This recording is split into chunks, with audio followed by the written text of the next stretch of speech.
Hello, Nashlets, and happy Black History Month.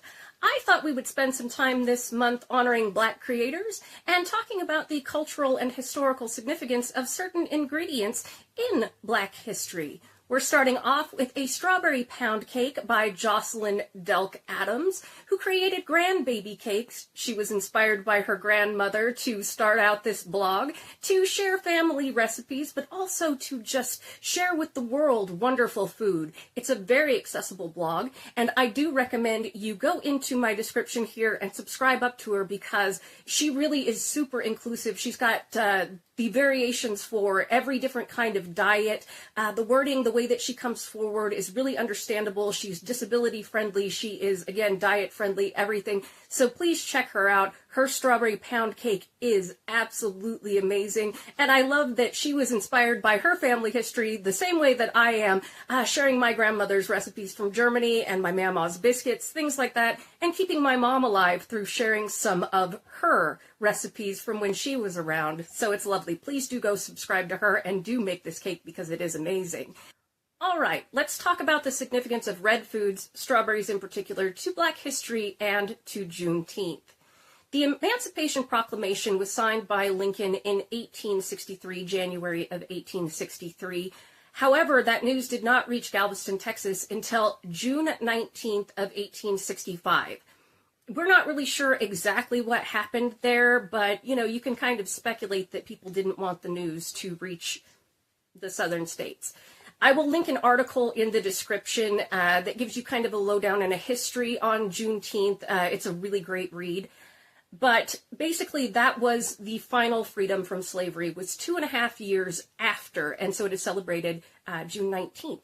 And strawberries are particularly significant. Strawberry soda and strawberry drinks are significant because while slaves could pick strawberries and they could cultivate them, they were not allowed to eat them. So it is basically saying, we take our power back, which is really important.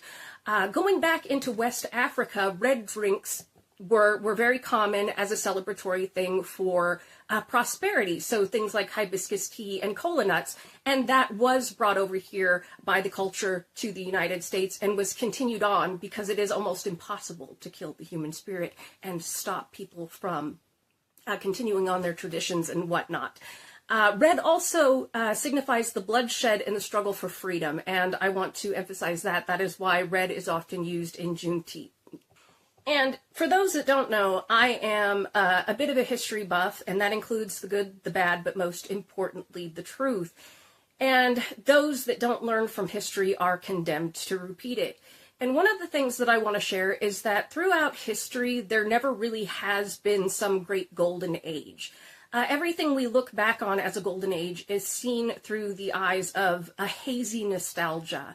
And all of those times that are golden times that are viewed came from a very hard struggle and from a lot of bloodshed. And all of those golden times were for the advancement of diversity, inclusion, and equity. So you are never going to find a time that is viewed as a golden age where rights were stripped away. So I wanted to talk about that in significance to Black History Month because we are seeing quite the time happening right now. And I just want everyone out there to know, I know it's a hard time. I know that things are very scary, but if you are on the right side of history, there is always a place for you here at Nashies' table. So come on into my kitchen, let's make some strawberry pound cake and celebrate Black History Month. DEI is a good thing. Hello and welcome to today's edition of Noshing with Nashies. We are celebrating Black History Month and today we are going to be making a strawberry pound cake. And for that, we are going to need 1 pint of strawberries that has been cooked down, pureed, and then cooked down to a 1/2 cup, and we will reserve 2 tablespoons of that for the glaze. We are going to need salt, baking soda, eggs, a lemon, some butter, some vanilla extract. We'll need some flour, some powdered sugar, some regular sugar, and some milk. All right, let's get started by greasing up our bundt cake, and then we will start on mixing our ingredients. All right, in my small saucepan over medium heat, which is 5 on my stove, I'm going to go ahead and pour in our pureed pint of strawberries. We are going to cook this for about a half an hour over medium heat, stirring occasionally until it cooks down to about a half a cup of liquid. All right, I'll see you guys in a bit. All right, and here we have our puree nice and concentrated down. If you end up with less than a half a cup, you can always add a little bit of water, and if there's a little bit more, just add a half cup of the puree to your cake batter and it'll be just fine. We're going to reserve 2 tablespoons of this for our sauce to glaze at the end, but she is lovely, she is thick. All right, let's get to making this cake while this cools down to room temperature. Here we have my super cute bundt pan. It is shaped like a house. I haven't used this one before. It's brand new, got it over the Christmas season. And since it's a cute little house and this is kind of for Valentine's Day, I thought we would call it the Love Shack Strawberry Pound Cake. Now, to grease this, what I have done is just go ahead and spray it with nonstick spray, throw some flour in there, and kind of zhuzh it around, and then dump it out. And I wanted to tell you to wash this kind of bundt pan, or to even grease this kind of bundt pan. One of those silicone brushes that gets up into things, those work great for soaping that up.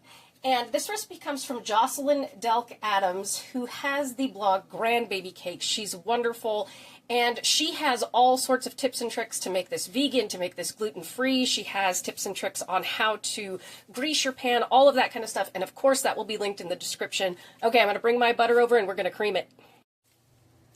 In my bowl here, I have 1 cup of unsalted butter that is at room temperature. My eggs are also at room temperature, and I have my KitchenAid hand mixer. You can, of course, use a stand mixer for this. We are going to beat this butter for about 2 to 3 minutes until it's nice and fluffy on medium speed, and then we are going to add in our sugar and beat that together for about 4 minutes. She uses 3 cups of sugar. I will be using 2 cups of sugar just to cut that back. That's my modification, and we're just going to cream that until everything comes together and fluffy, so I will let you watch this all in fast motion.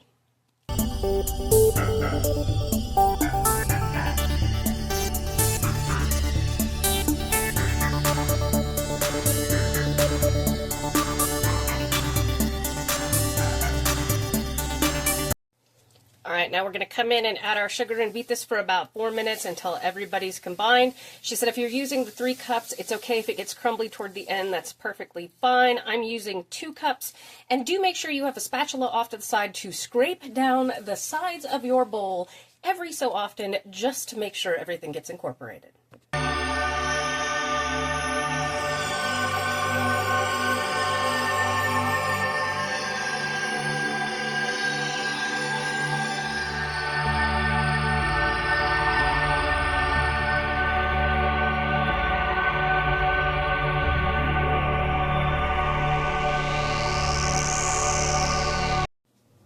All right, you really want to go the 4 minutes on that. You can see it's a nice creamy consistency, but we still have the grains of sugar in there. We are going to come in now and we are going to add our eggs. There are 5 of them, 1 at a time. The way I do it is I put it in a Pyrex like this, a measuring cup, and I just kind of pour out 1 egg at a time like so. You can crack them in individually, that's perfectly fine. Just make sure that your eggs are at room temperature. I'll let you watch this in fast motion as 5 eggs go in. We're beating at medium speed here.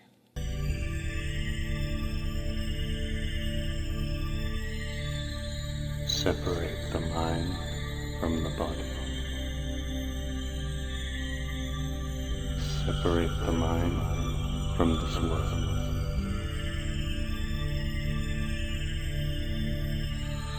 Separate the mind from... Look at how beautiful and creamy that is. It already smells amazing. We have 3 cups of flour that I have measured out. We're going to do this in 2 parts. So we're going to add 1.5 cups. Beat that in gently. We don't want to overwork it at this point because we don't want to over gluten everything. So about 1.5 cups, we're going to go nice and slow, get it incorporated, do the other 1.5 cups, get that incorporated, and then we will come in with our salt and our baking soda.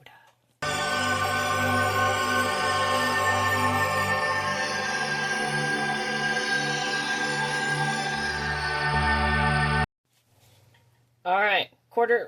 Half a teaspoon of baking soda goes in there, and 1 teaspoon of salt goes in there. I'm just going to mix this in very gently. All right, now we're going to come in with 1 teaspoon of vanilla. I always put in just a tiny bit extra because I'm a big fan of that vanilla flavor. I also made my own buttermilk using 1 cup of milk and 2 tablespoons of lemon juice. Real buttermilk, always better, but you work with what you got. Just like she says, you can use strawberry extract and a little bit of red food coloring if you have it. I do not at the moment, but that's okay because it's still gonna be incredible. And then we have about a 1/2 cup of our strawberry puree that we cooked down. And do not forget to set aside 2 tablespoons of this for our glaze later on. And don't forget to preheat your oven, because I often forget to preheat my oven. And we're just going to put everyone together here. I'm just making sure I haven't made this one before. So I'm making sure I did everything. Buttermilk and puree. Yes, I have got everything. Oh, this smells amazing. It's just one of those thick batter pound cakes. Oh, it is just so yummy. Okay, so I'm going to whip this up real quick. Oh, do it gently, gently, gently.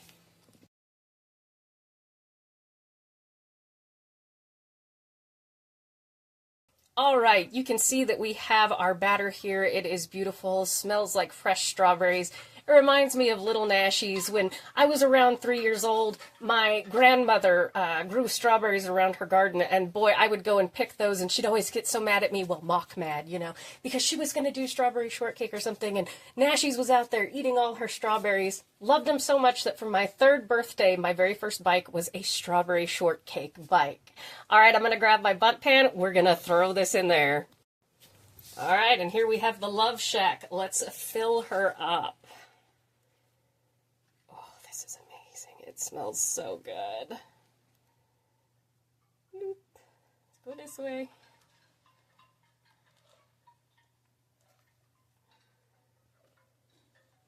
I can just already tell that this is going to be incredible. Mr. Nashies and Papa Nashies have been waiting for this, so. All right. We are going to take this. We are just going to kind of smooth it into the nooks and crannies. Make sure we've got all of our cake batter out.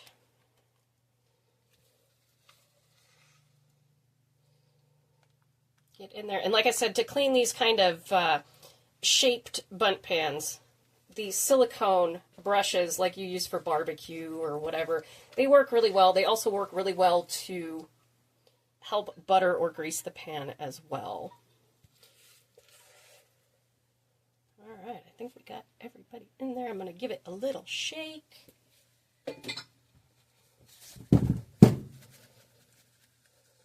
Shake, shake, shake, shake, shake, shake. At the Love Shack is a little known place where we can get together. All right, I'm going to take our bundt cake and put it in a 325-degree oven for 70 to 80 minutes until a toothpick put in the center comes out with no crumbage or just tiny little bits of crumbs. All right, y'all, I'll see you in about an hour and a half. All right, let's mix up a glaze for this cake while it's baking. I have here 2 cups of powdered sugar. I am going to come in with 2 tablespoons of our strawberry puree. Yeah, don't judge me. Then we are going to come in with 1 teaspoon of our vanilla extract. Costco. I love Costco. About 1 teaspoon of that, give or take. Then we're going to come in with about 1 teaspoon of lemon. I'm just going to squeeze it in. And we are just going to give it a mixy-mixy. See if we need more liquid, less liquid to make this glaze. Powdered sugar is one of those funny things that when liquid is added, it very much just turns into a glaze very easily. That's why we have more lemon, to make sure. And I have more off to the side if I need more too.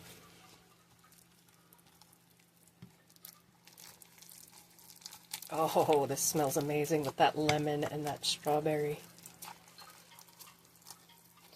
And just mixy so that sugar gets all incorporated. It takes a second because powdered sugar is mildly hydrophobic. Not bigly, but mildly. See what consistency we want this to be. I want a little more lemon juice. You can hear it is quite windy here.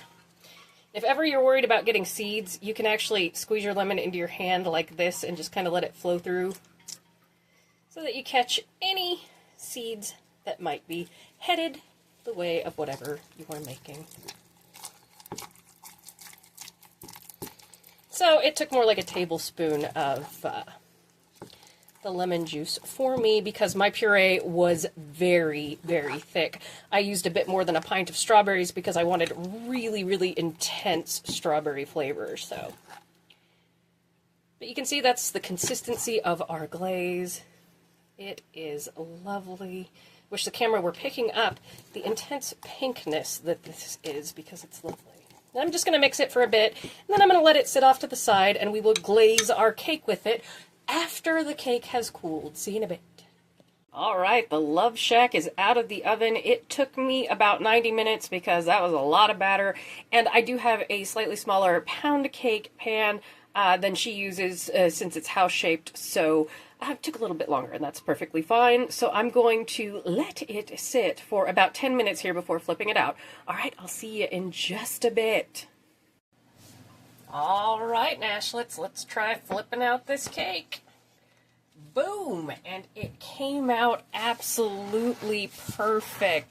Look at that. And because the bottom is puffy, it does a weeble wobble. The Love Shack is a weeble. I love it. It's so cute. So I'm going to let this cool off the rest of the way for about 20-30 minutes, and we will come back in and we will glaze our Love Shack.